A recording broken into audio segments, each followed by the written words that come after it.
Mula sa pagiging babysitter, isa na sa mataas na opisyal ng pinakatanyag na travel agency dito sa Belgium ang Pinay na si Denisa Rebong.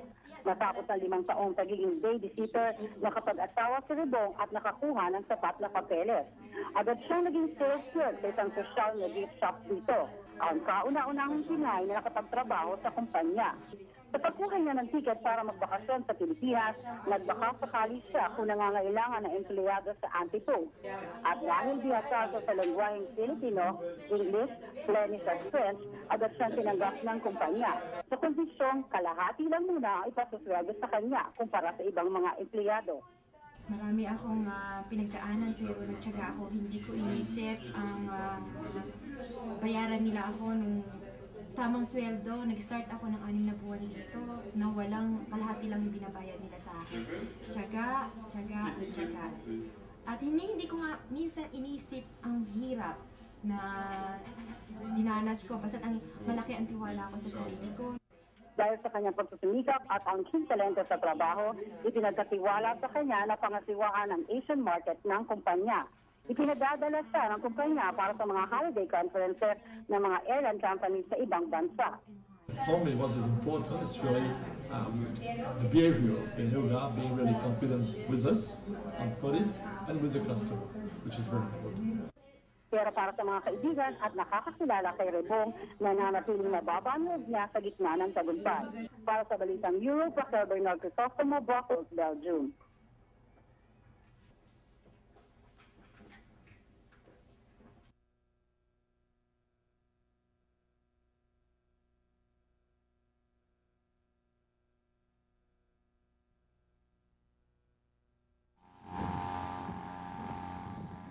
British community, British ambience, minus the British weather.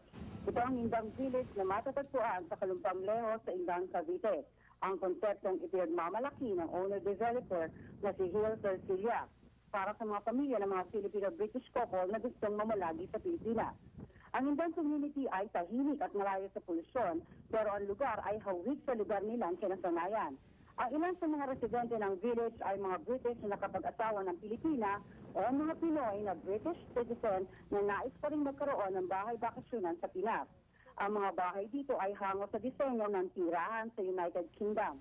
Maging ang mga kalye at park ay British din ang dating. Meron din itong tennis court, swimming pool at clubhouse na may multi-purpose hall. Ayon sa mga residente, ang village ay isang mainam na lugar lalo na sa mga retirado.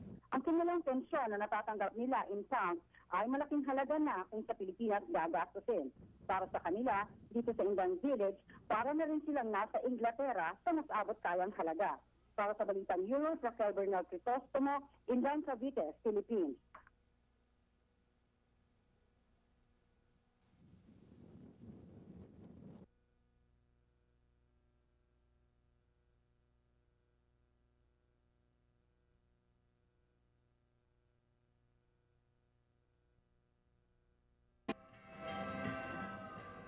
Malagim ang karanasan ni Lawrence Pineda na una siyang tumuntong sa Europa. Naging biktima kasi siya ng illegal recruitment sa the Netherlands. Dahil ipit, wala siyang nagawa kundi pagtungo ng Belgium at magtrabaho bilang domestic helper. Pero ilang taon lang bumalik siya ng Pilipinas nang mamatay ang kanyang ina. Ayaw na sana niyang bumalik ng Belgium pero nakatanggap siya ng imbitasyon mula sa pamunuan ng Brussels Film Festival. Bago kasi siya umuwi ay lumahok siya at nanalo sa animation film category dito. Pinarangalan siya sa natatangi niyang likhang animation film. Nagkataon naman na nagbaba ng amnesty ang Belgium para sa mga migranteng walang sapat na papeles. Nagtrabaho si Enrique sa Bonneterie de Groot at unti-unting nakilala dahil sa husay niya sa graphic design. Pero hindi lang sa graphic design tanyag si Enriquez. Marami rin kumukuha sa kanyang serbisyo bilang photographer at videographer. Halos lahat ng okasyon ay kinukuha ang serbisyo ni Enriquez para idokumento ang okasyon tulad ng birthday, kasal, binyag, anniversary, sayawan o maging libing. Maging totoo lang, kasi hindi ako sa pera masyadong nag-focus. Mas gusto ko, mas maraming kaibigan at mas masaya ako sa passion ko. Bukod sa kanyang mga talento sa larangan ng graphic at video arts, mahusay din siyang kumanta. Ginawang pa nga niya ng MTV ang sarili. Pati resume niya ay naka-CD.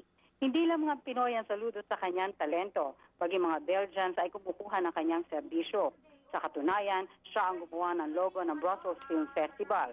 Inikayat naman Enriquez ang iba pang Pinoy na may katulad na kakayahan na ipakita ang kanilang talento at magtagumpay rin sa larangan nilang pipiliin. Para sa Balitang Europe, Raquel Bernal Crisostomo, Brussels, Belgium.